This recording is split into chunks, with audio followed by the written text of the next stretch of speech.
Dia tengok soalan yang ada.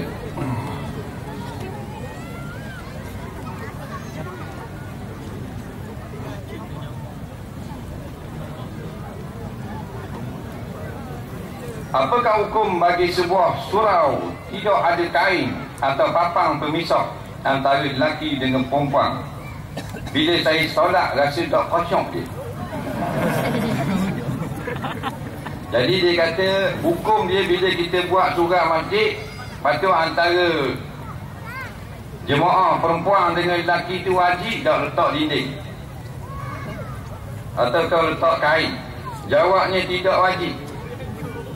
Kerana berlaku pada zaman Nabi SAW, jemaahnya tak letak kain, iaitu jemaah perempuan semayang di belakang dan jemaah laki-laki semayang di depan tanpa ada tabir.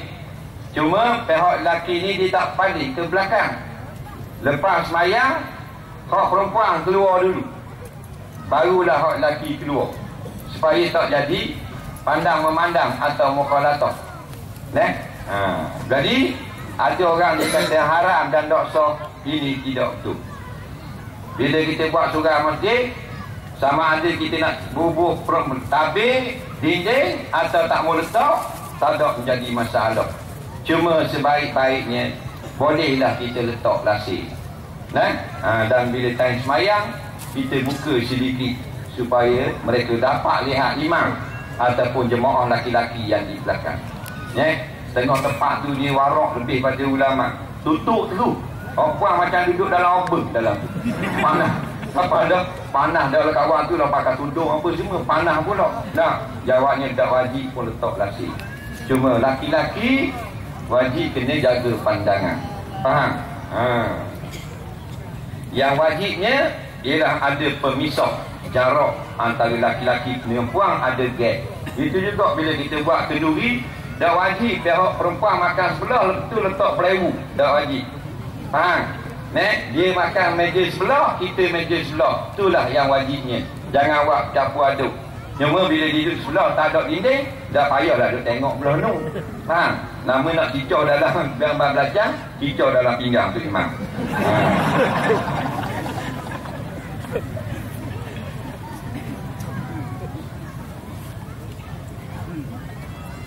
Bagaimana nak terang kepada keluarga yang hadang perhubungan dengan alasan kenegerian dan status seperti janda ataupun duda?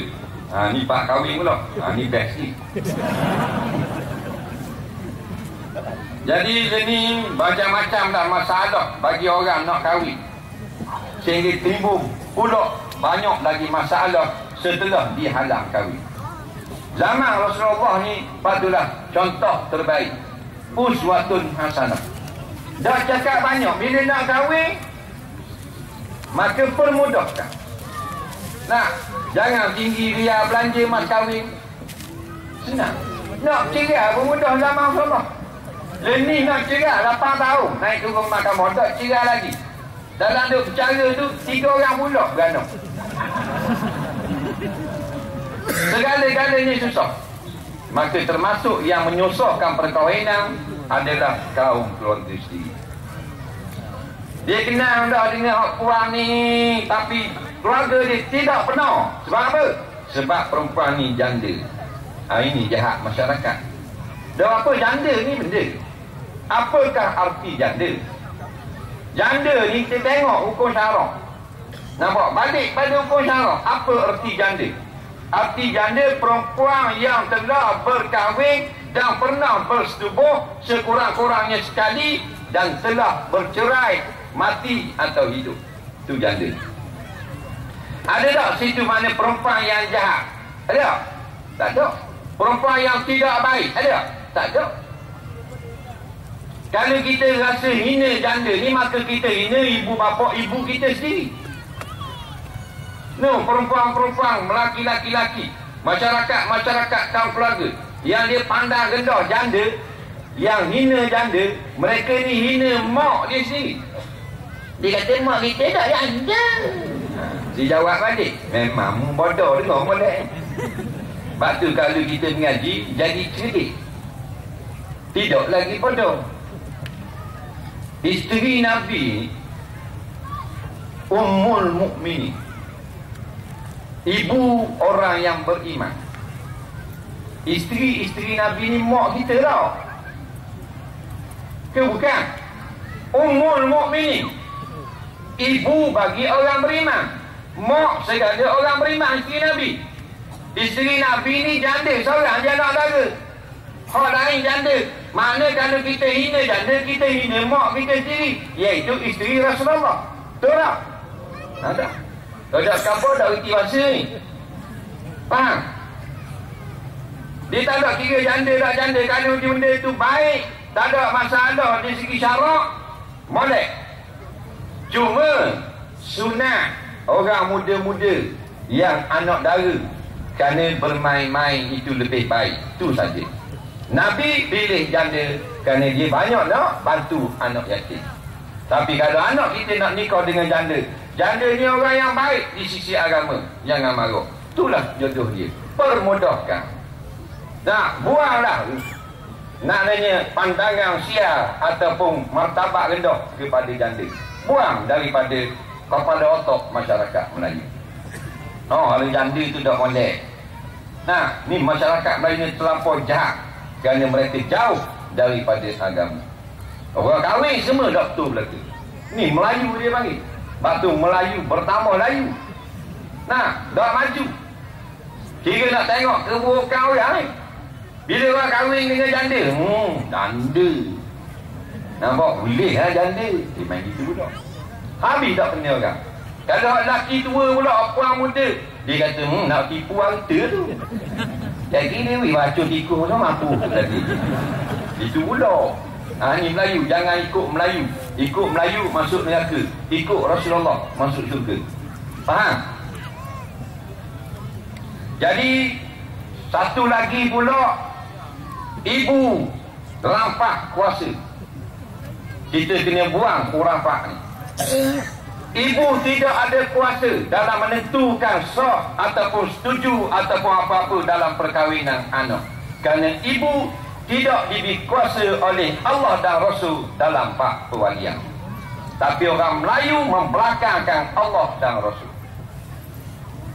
Mak boleh jadi wali tak nikah? Tak boleh.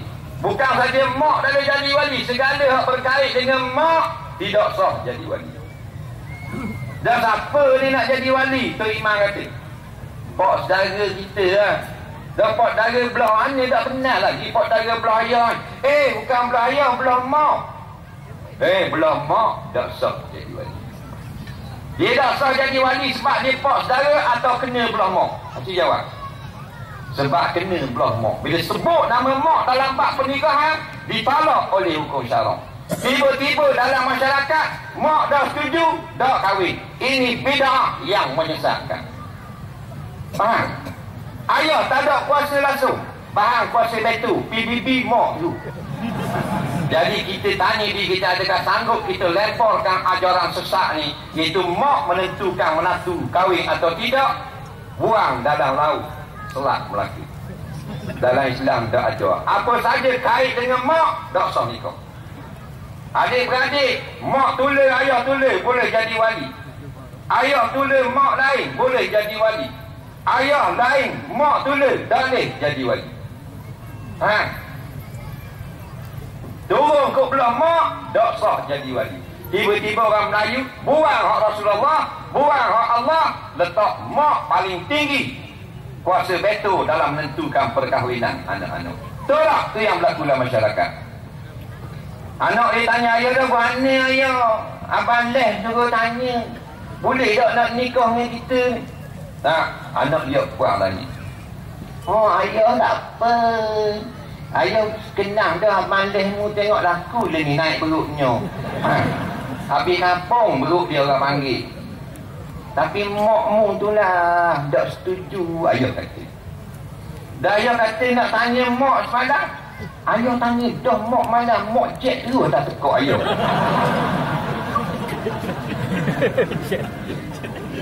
Mak tak setuju, kita habis jadi pandang Sepanyol belaka. Kerana buang Allah dan Rasul dalam laut, letak hukum sesat dalam masyarakat. Mak kata tak setuju, tak jadi nikah. Padahal mak tak ada kena-mengena. Lepas tu kalau nak senang kira, ada orang masuk nak tengok ngiri, nak merisik dan apa, ambil mok, buat lagi di Pulau Paku. Mok tidur sini 3 malam, cekek free, duduk hotel free. Kau tengok mok berenang lah pedang. Maka senanglah nak beranak, orang nak mari kira, nak merisik, nak tunang sebagainya, mok tak ada. Mudah jadi, senang kahwin, panjang zuriat, kekal sampai akhir hayat. Betul tak? Ada pula kanan negeri pula. Kita orang pegok dalih. Hak tukang mitok lelaki orang faham. Dalih lah. Apa kena dengan negeri? Lain hak tukang mitok Israel. Baru kita dah uji. Bila sebut Islam di mana-mana boleh belaka lah. Tapi kita tak faham yang nak kahwin ke anak kita ke kita yang kita sibuk kan. Kalau kita tak kenal dengan calon pilihan anak kita, cuba kita beritahu, komplain kat mana, komen, kritik mak tak kenal, ayah tak kenal calon awak, boyfriend awak ni sebab gini. Kita cover ke boyfriend, mak kita marah sangat kalau awak vacuum ni, mak saya suka lah. Ni kata-kata Allah Rabbi. Anak dia baru mengaji doktor, pas lagi baru mengaji medik. Mak tak bodoh pukul canang dalam kampung. Anak aku cikgu, kalau orang nak masuk Minang biar doktor juga, atau kurang-kurang kontraktor. Aduh, pasal dia rasa anak dia mengaji doktor, buat master. Mak SRP dapat. Ini benda ada dalam masyarakat. Agama tolak belakang. Nampak apa yang menjadi rebutan masyarakat letak di depan, iaitu status dan seumpamanya. Sampai bila kita nak duduk dalam kesesatan? Soalan seterusnya,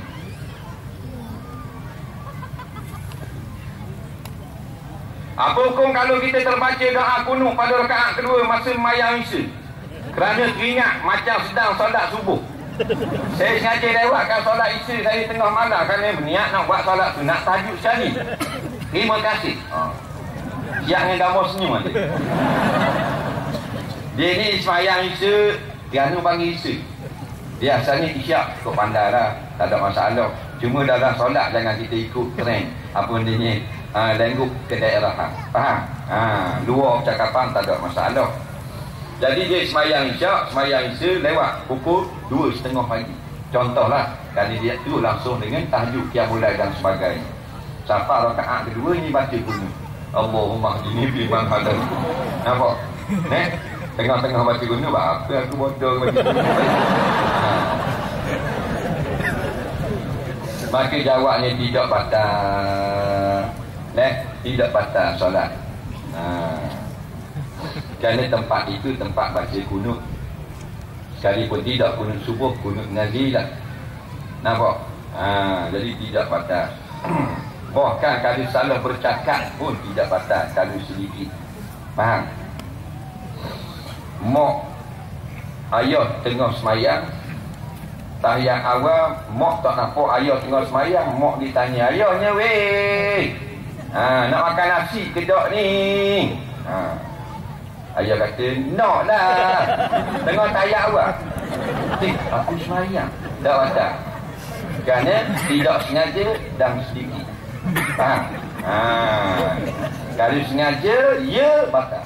Ni tidak sengaja, nak lah, tidak batal. Sekarang mak pula, tapi kalau banyak batal, walaupun tidak sengaja. Mak pula semayang, ayah dia makan nasi. Ayah tanya maknya weh, ingat ke bini ni tak semayang, duduk lipat kain, lupa bini tengah semayang. Tahiyat awal juga. Maknya weh, ikan goreng letak kat mana? Mak ni tengah semayang tahiyat awal, tak ingat dia jawab. Allah abang ni, kabar sama dah ikan goreng letak bawah peti, bodoh sama dia. Kalau gitu batal lah, panjang sangat. Apa suruh tanya?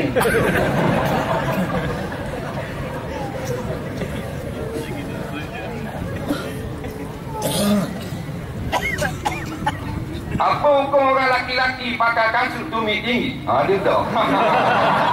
Ada selalu ke? Tak punya hak dah dia ni.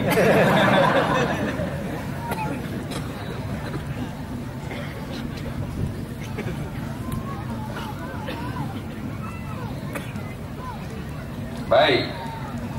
Tidak ada dalil yang mengatakan tumit tinggi itu haram bagi laki-laki atau haram atas perempuan. Cuma kalau orang perempuan dia bertumit tinggi dan menyebabkan orang pun terpandang dengan syahwat, atau dia menghentakkan tumitnya supaya dilihat akan gaya dia berjalan, maka jadilah diharamkan. Maka kalau kasut tumit tinggi itu dia kasut orang lelaki, tidak haram. Pasal dia rendah kan?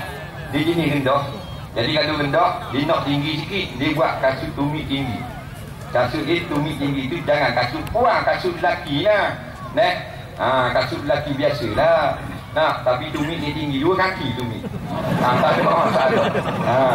Jangan nampak macam perempuan. Tak boleh. Beza air mani dan air mazi. Dia dulu beza. Sebab tu kata kena belajar. Untung kita belajar. Tak usah malu lah. Ni benda gini kadang-kadang kita tak tahu. Suka-sukalah. Tanya tak tahu sekarang. Batu marilah dengar. Mana-mana ustaz pun tak pandai-pandailah pergi dengar.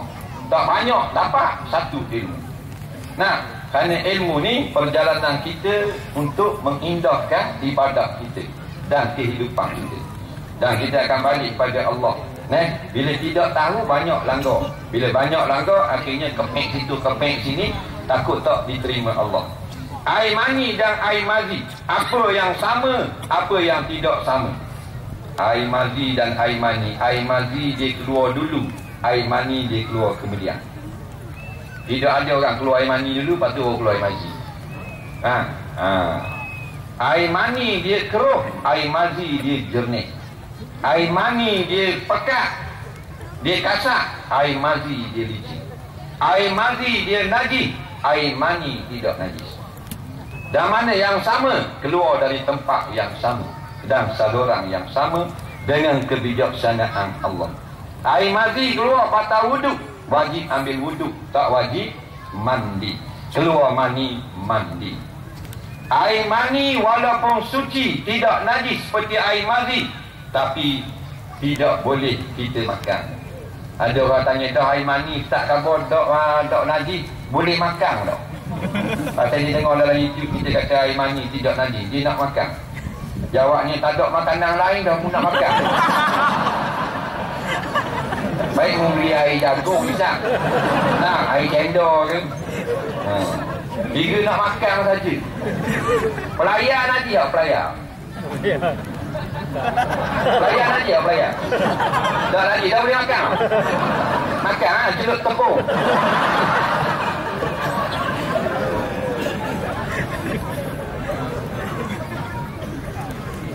Orang kafir berlakon jadi Islam dengan mengucap. Adakah dia jadi Islam? Jawabnya tidak jadi Islam dengan berlakon.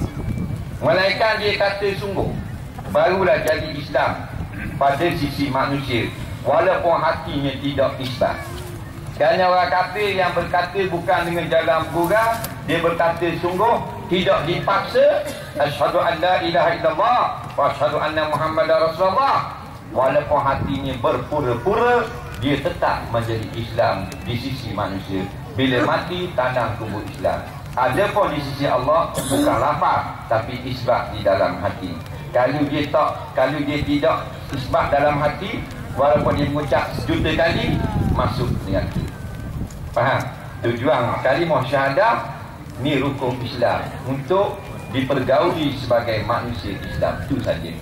Lepas tu orang kafir yang tak sempat nak mengucap kalimah syahadah, tapi dah dia duduk dengar orang mengajar dekat dengan rumah surau dia, surau rumah orang kafir dekat dengan surau dengan masjid, dia dengar ustaz mengajar. Akhirnya dia percaya Allah tu Tuhan yang sebenar, Nabi Muhammad memang utusan Allah.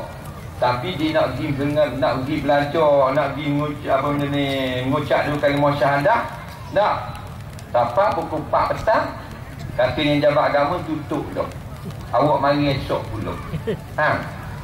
Esok dia mari di tang jalan, langgar di mak lepik, mati dua-dua. Faham? Masuk syurga, masuk neraka. Tak belum mengucap lagi ni, masuk syurga. Tapi tanam kubur kafir. Kerana belum pernah mengucap. Tapi hati telah percaya Allah saja Tuhan, Nabi memang utusan Allah. Itu yang menjadikan dia Islam di sisi Allah. Faham?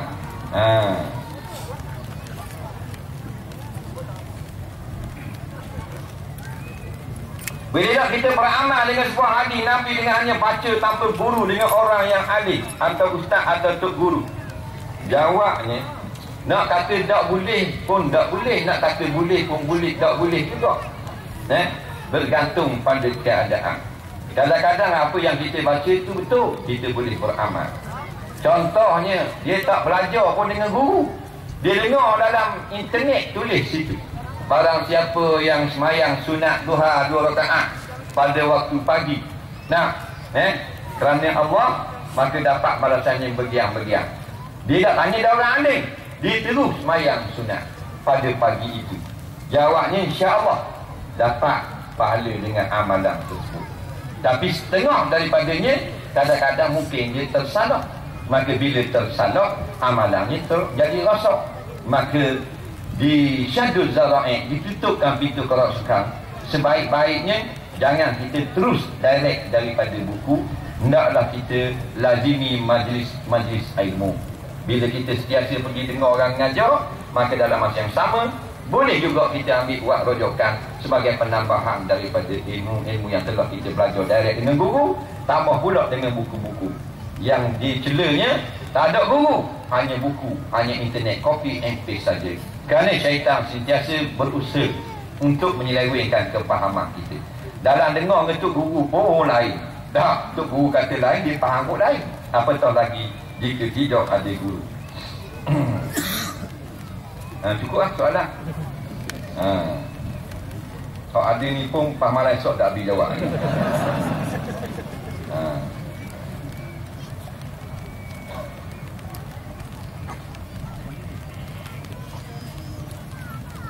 Soalan seterusnya.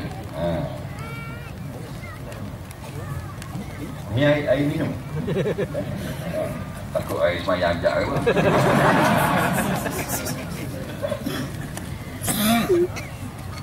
Tahu.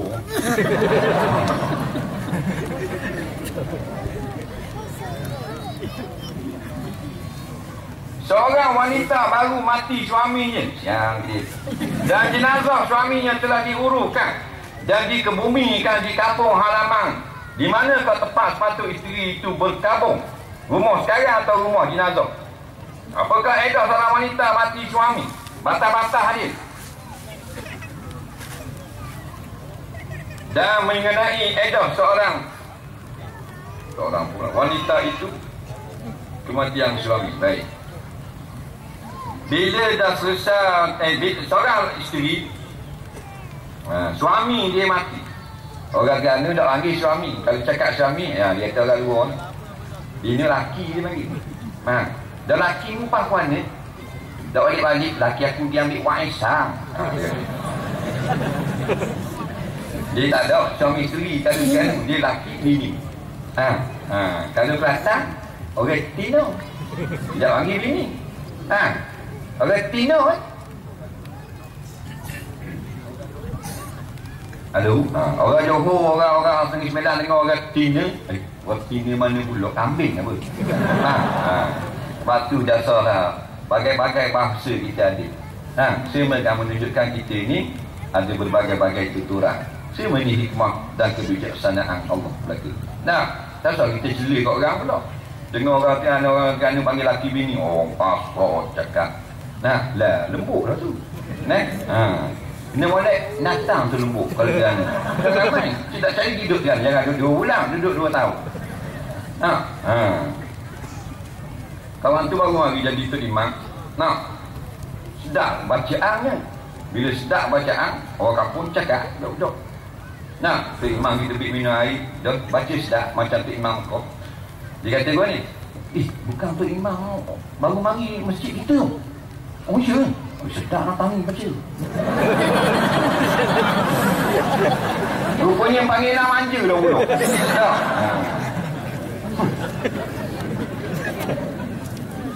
Dan jenazahnya telah diuruskan dan dikebumikan. Tengok orang sini panggil kebumi. Orang Gana dah panggil bumi, tanah. Tanah. Kalau orang tua sikit, sipang. Nah, sama tak dengan bumi? Sama je, cuma tempat dia beza. Nah, bahasa dialek berbeza. Cuma orang tak beza, mata dua, lubang hidung dua, mulut se. Nampak? Tak ada macam dia. Kalau kita pergi kalau Kuala Lumpur, kalau kata tanang, kasar. Kau apa nak tanang je? Oh, kasar ni kurang hancur. Jangan kata gitu, dia kata anu. Dia kata tanang. Bagi dia anu tanang lembut lah. Nah, kalau kasar ni kamu. Padahal samanya semadi, tanam, nah, dikuburkan, nah, dikabur benda yang sama. Nah, jadi dia nak berkabung lah. Di mana? Jawabnya di mana dia isteri suami dia duduk ketika suami dia mati. Duduk sama suami tu. Duduk situ. Dia bersama dengan suami dia, duduk semua dah. Mati suami, contoh dah. Maka dia berkabung di situ kan. Selama 4 bulan 10 hari. Jangan pergi ke mana-mana. Faham? Tak boleh. Hukumnya wajib, bukan sunat. 4 bulan 10 hari, tak boleh kurang sehari pun. Ramai ada orang tinggal ni. Tak, suami mati dia pergi jalan-jalan makan ni. Dia pergi makan kenduri. Haram, tak boleh. Ingat hukum makruh ke apa? Haram. 4 bulan 10 hari. Ya tarabbasna bi anfusihinna arba'ata ashhurin wa ashra, kata Allah. Wajib mereka menahan diri-diri mereka itu. Nah, selama 4 bulan 10 hari. Maka Nabi mentafsirkan ayat haram memakai bau-bauan, wangian-wangian, pakaian cantik-cantik keluar daripada rumah. Tak boleh keluar. Melainkan sekali hajat baru boleh keluar. Ni tok lelaki baru mati 4 hari. Mana mak pergi pasar malam beli jagung. Nampak tak? Ngorak dengan tukang jual jagung tak? Kerana sikit orang makin tinggal hukum Islam. Last sekali orang pegang dengan semayang saja. Dan akhirnya semua tidak semayang. Pada ketika itulah Allah matikan orang-orang beriman. Kerana Allah nak hancurkan alam ini. Tapi kalau darurah boleh keluar. Walaupun asalnya tak boleh. Contohnya rumah terbakar. Tak apa keluar rumah. Bomba mari. Keluar makcik. Nampak? Tak boleh, saya dah nak endam. Mampulah musa sekolah tu. Jangan sampai gitu pula.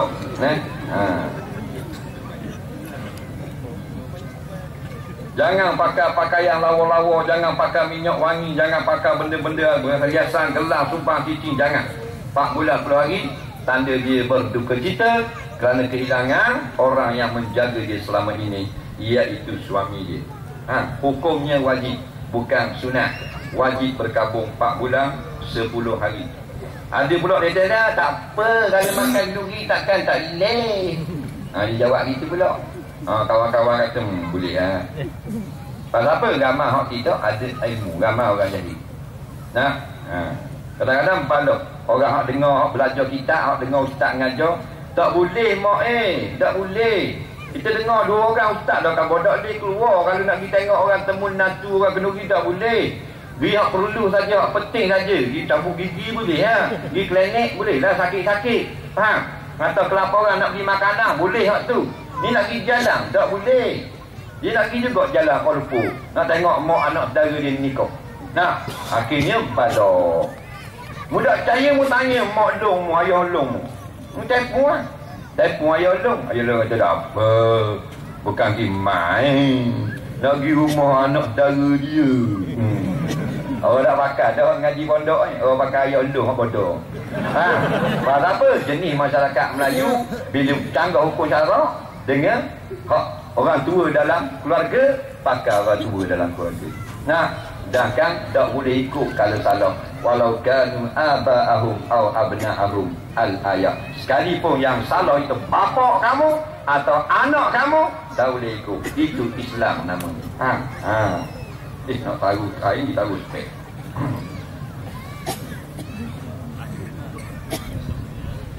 Soalan seterusnya, apa pandangan Melayu sepakat Islam daulat?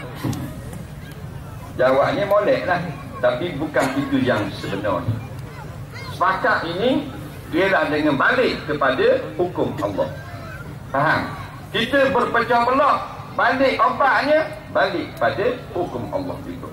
Wa'tasimu bihablillah. Faham? Hendaklah kamu pegang dengan tali Allah. Itu kinayah. Majaz maknanya bi ahkamillah atau bi kitabillah. Pegang dengan hukum Allah. Faham? Balah lagu mana pun balik pada hukum Allah. Orang ni kata hukum gini, orang ni kata tak gini, buka Quran. Balik pada Quran. Faham? Jadi atas nama Melayu, atas nama Cina, atas nama India, tidak. Kesatuan atas Al-Quran dan hadis. Tak kira di mana kita berada. Faham? Waktulah nak buat slogan, mengaji dulu, belajar kitab dulu, baru molek slogan kita. Nah, sebab itulah tidak masuk syurga dengan sebab kita orang Melayu. Tidak masuk syurga dengan sebab kita orang Cina atau India atau Arab. Masuk syurga sebab kita taat kepada Allah dan Rasul. Itu saja. Walaupun mu negro hitam macam ke Kuala Yangi, tapi mu taat pada perintah Allah, masuk syurga. Walaupun mu putih, keturunan raja, keturunan teku, keturunan apa-apa, keturunan pari-pari, tapi mu derhaka pada Allah, masuk neraka. Al-jannatu lil muti' walau kana abdan habasyiyah. Syurga itu untuk orang yang patuh pada perintah agama, walaupun dia hamba lagi hitam legam. Wan narul asi. Neraka untuk orang yang derhaka, walau kana sayyida qurasyiyah. Sekalipun keturunan Syarifah Tok Said, lagi pula bangsa Quraisy, tapi ahli neraka jika derhaka pada Islam. Soalan seterusnya, apa pandangan tentang jamaah tabligh? Molek dia pergi rumah-rumah, ajak orang pergi masjid. Faham? Bila orang mari masjid surah, ustaz mengajar pula. Dah molek tak? Molek. Nak kata dah molek apa? Batu jalan-jalan tengok jemaah tabligh, jemaah dakwah tepi jalan, kadang-kadang duduk tepi jalan, duduk doa tepi jalan. Apa salah kita berhenti duit bagi RM10? Faham? Berhenti kereta, ambil RM10, minum air lagi. Faham tak? Buat gitu. Jasa cerita korang lah buat. Kadang-kadang jemaah dia duduk tepi jalan, dia nak pergi berdakwah, dia tepi jalan, dia berdoa. Faham? Kita berhenti kereta, ambil RM50, buat makan lagi. Bagus tak? Bukan jemaah tabligh saja. Kadang-kadang tengok budak pondok 2-3 orang tepi jalan duduk tunggu bas. Nah, kita berhenti kereta, bagi RM5 seorang, RM10 seorang, ambil buat belanja. Besar tak fadilah. Benda-benda ni tak ada dalam diri kita. Mana-mana ada jemaah lain, walaupun kita tidak setuju setengah daripada cara mereka, tapi mereka juga saudara kita. Sebab tu kalau kita nak kritik, bukan kritik meruntuhkan, kritik membina tak apa. Nah, dan setiap jemaah mesti sanggup menerima kritikan. Faham? Itu satu. Yang di mana saja jemaah dalam dunia ni yang bertuhankan Allah dan Rasul, saudara kita juga. Begitu juga dengan parti. Mana saja parti Islam dalam dunia, parti kita juga. Walaupun ada benda yang kita tidak kenal, kumpul tepi, tapi Tuhan dan Nabi kita satu. Ambil itu, maka ada kasih sayang di atas kritikan. Faham? Soalan seterusnya, dalam sinar harian ada kenyataan ustaz bukan ahli parti Islam. Tolong jelaskan. Ada juga soalan ni. Parok dah lah. Ramailah dia import dalam Facebook, dia atau email, dalam Skype, Yahoo Messenger, nak hantar mesej tak tahu nombor. Nak balas dia kata kopi hal kita ni lah. Oh, dia kata tak bagus lah, doktor lah, tak molek lah kita ni. Apa lah gitu gini, tak tahu ke gitu gini pula. Marah tu. Saya tak mau jawab malam ini, tapi nak suruh jawab sendiri. Faham? Kerana tuan-tuan tidak bodoh. Nampak? Jadi tak boleh jawab sendiri, memang bodoh. Ada tak gitu? sendiri jawab. Jadi kita cerita je, lepas tu jawab sendiri. Baca soal apa terus marah ke saya. Faham tak?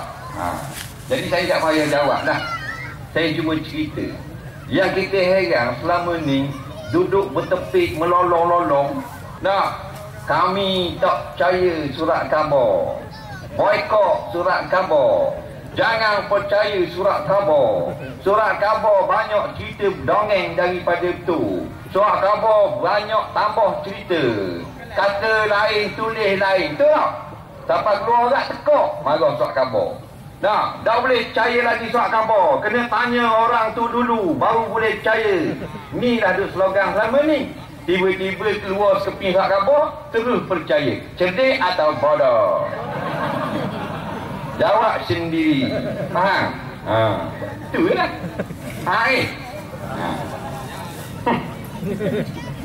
Dari tak boleh jawab juga. Maka beli tali perut, letak di tekak. Esok naik motor, duduk atas handle. Kerana anda sudah jadi beruk. Brainwash sikit, biar cerdik. Faham? Puas hati dah. Tak apa.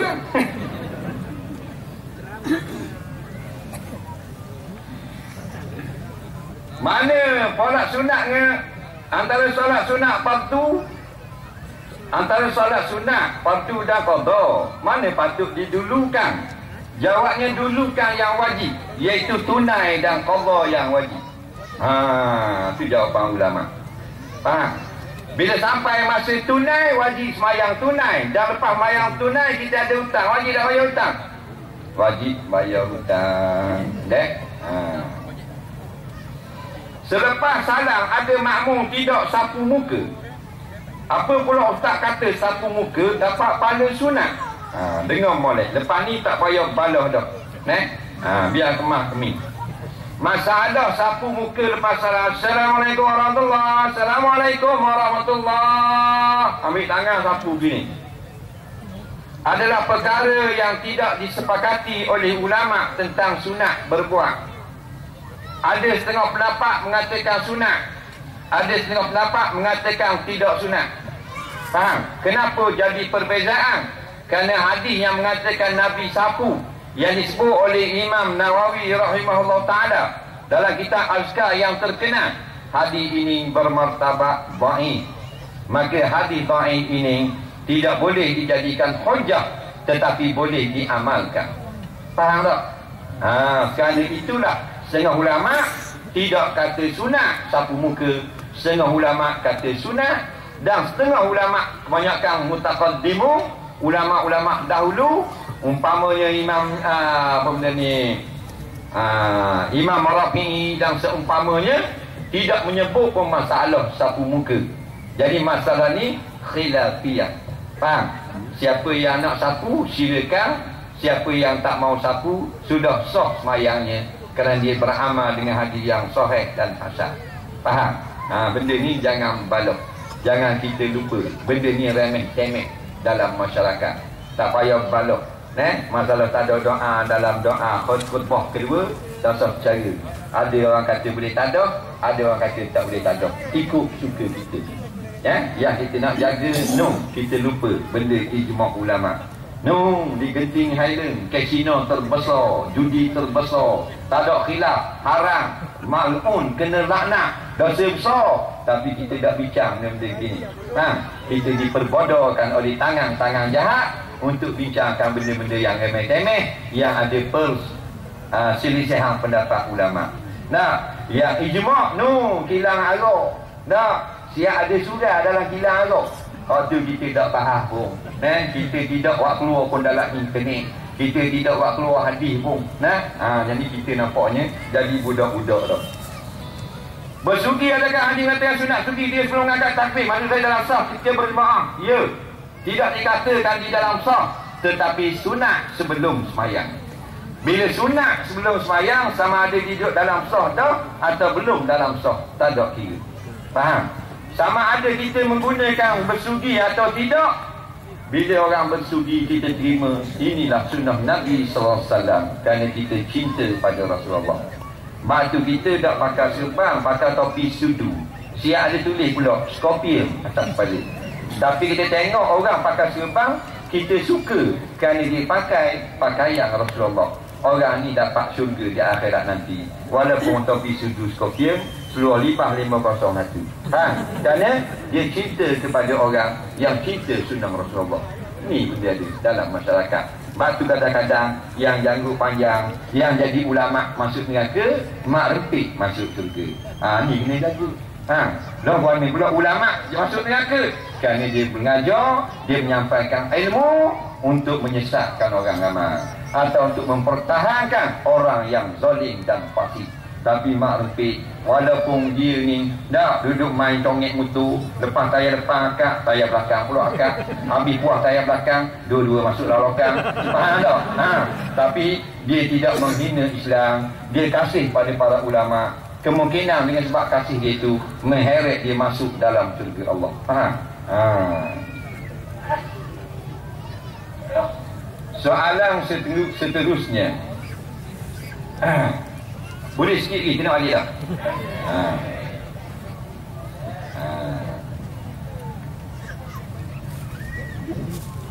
Adakah Hajarul Aswad batu dari syurga?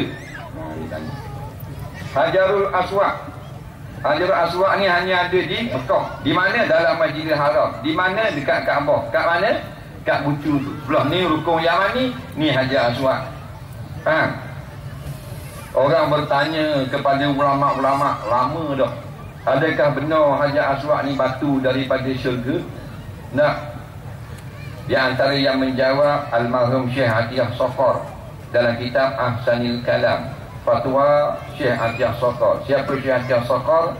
Rais Lujnah Fatwa Universiti Al-Azhar. Dalam kumpulan mufti-mufti yang beri fatwa dalam Universiti Al-Azhar, maka dia adalah rais, ketua yang paling alim. Dijawab dalam kitab dia Ahsanil Kalam, mendatangkan dua hadis. Memang benar hadis ini hadis sahih. Nampak? Batu Hajar Aswad Nabi cerita diturunkan daripada syurga, yang asalnya berwarna putih. Kenapa jadi aswad, jadi hitam?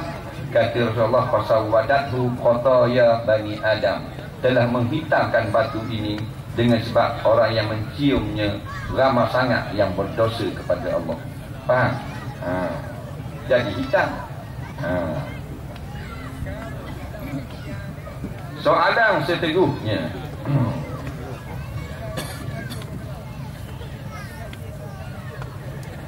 Apa hukum muslimat ikut sama jenazah ke tanah perkuburan?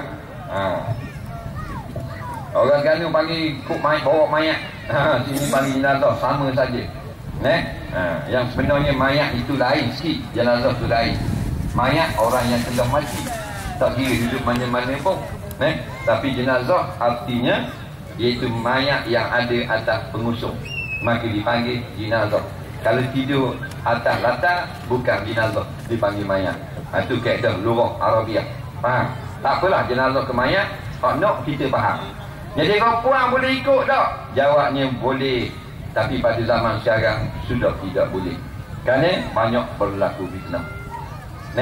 Jadi kau puan boleh ziarah kubur. Tinggalkanlah adab kita sekarang ni yang menyeleweng daripada kehendak Rasulullah. Sekarang ni bila mayat pergi kubur jenazah, orang puang api ikut sama. Hukumnya tak boleh.